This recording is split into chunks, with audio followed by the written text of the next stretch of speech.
Orange மிட்டாய் படத்தின் பத்திரிகையாளர் சந்திப்பு சமீபத்தில் நடந்தது. இதில் கலந்து கொண்ட படத்தின் நடிகர் மற்றும் தயாரிப்பாளருமான விஜய் சேதுபதியிடம் எமது செய்தியாளர் வினோதினி ரவி நடத்திய உரையாடலை இப்போது காண்போம். ஆரஞ்சு மிட்டாய் பார்த்தோம். இதில் ஒரு ஓல்டு கெட்டப் போட்டிருக்கீங்க. எதனால இந்த கெட்டப் சூஸ் பண்ணீங்கன்னு முதல்ல தெரிஞ்சுக்கலாம். இல்லைம்மா, இது நான் சூஸ் பண்ணலாம் இல்லை. ஆக்சுவலாக வந்து நம்ம இன்னொரு ஆக்டருக்கு தான் செலக்ட் பண்ணியிருந்தோம். நான் இந்த படம் பேச ஆரம்பிச்சிருந்து ஒரு இடத்துல கூட இந்த படத்தில் ஓல்டு கெட்டப் நடிக்கலாம் அப்படிங்கிற எண்ணம்லாம் இல்லவே இல்லை. ஆக்சுவலாக இன்னொருத்தான் செலக்ட் பண்ணியிருந்தோம். எனக்கு அவர் ரொம்ப பிடிக்கும். ஏன்னா கடைசியில் அவர் வேற ஒரு படத்தில் மாட்டிக்கிட்டார். அவர் நோ சொல்லவே இல்லை. அவருக்கு ரொம்ப பிடிச்சி தான் உள்ளே வந்தார். இன்னொரு படத்தில் எனக்கு அது சுச்சுவேஷன் புரிஞ்சது. சரி, நாங்கள் வேறு ஆக்டர்ஸ்லாம் ஆடிஷன் பண்ணி பார்த்தோம். நாங்கள் அவ்வளோ செட் ஆகலை. ஒரு நாள் இடம்பூர் லெவல் ஷூட்டில் இருக்கும்போது தோணுச்சு, என் மேக்கப் மேனை மட்டும் நைஸாக கூப்பிட்டு இந்த மாதிரி ட்ரை பண்ணி பார்க்கலாமா அப்படின்னு. ஸோ ரகசியமாக நானும் என் மேக்கப் மேனு டைரக்டர் 3 பேர் மட்டும் வச்சுட்டு ஒரு மேக்கப் டெஸ்ட் போட்டு பார்த்தோம். திருப்தியாக இருந்தது. அதுக்கப்புறம் தான் என் ஃப்ரெண்டு தான் படத்துக்கு ப்ரொடியூஸ் பண்ணார். நான் அவர் சேர்ந்து தான் பண்ணியிருக்கோம். அவரை கூப்பிட்டு அதுக்கப்புறம் தான் சொன்னோம் நாங்கள். நான் அவருக்கு ரொம்ப சந்தோஷம். நான் முதல்ல என் ப்ரொடக்ஷனில் பண்ணுறா இருந்தது. அப்போ நானே நடிக்கிறேன் போது அவனுக்கு ரொம்ப சந்தோஷம்.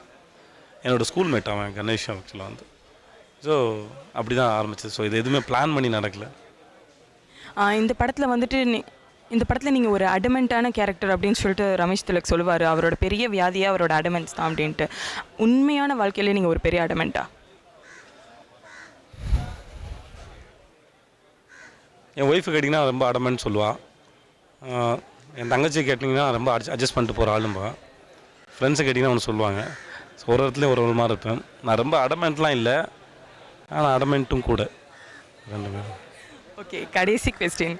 இந்த படத்தில் நீங்கள் முதல் முறையாக வசனமும் எழுதியிருக்கீங்க, படத்தை தயாரிக்கவும் செஞ்சுருக்கீங்க. நீங்கள் குறும்படங்கள்லேருந்து வந்தவர் தான்.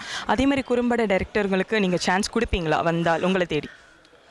முதல்ல நான் குறும்படத்துலேருந்து வரல. குறும்படமும் அதையும் கடந்து வந்தேன். நான் குறும்படங்கள்லேருந்து வந்தேன்னா அப்படி சொல்லுவேன். குறும்படங்கள் மூலமாக நிறையா கற்றுக்கிட்டேன். பட் நான் அதுக்கு முன்னாடிலேருந்து நான் 2004 சினிமா ட்ரை பண்ணிட்டுருக்கேன்.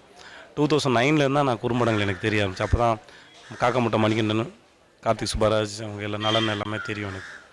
அதுக்கப்புறம் தான் அந்த அறிமுகம். அங்கேருந்து நிறையா கற்றுக்கிட்டேன் ஆக்சுவலாக. அப்புறம் வந்து இங்கே இந்த கேள்வி தவறாமல் கேட்குறாங்க, நீங்கள் குறும்படத்துலேருந்து வரவங்க வாய்ப்பு தருவீங்களா? இது அப்படி இல்லை. குறும்படமாக எங்கே ஒர்க் பண்ணுறீங்க அப்படின்லாம் இல்லை.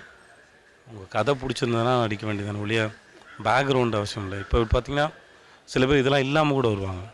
சினிமா தெளிவாக தெரிஞ்சிருக்குன்னா அது இப்போ நான் பண்ண அருண்லாம் அவரும் ஷார்ட் ஃபிலிம் பண்ணி தான் வந்தார்.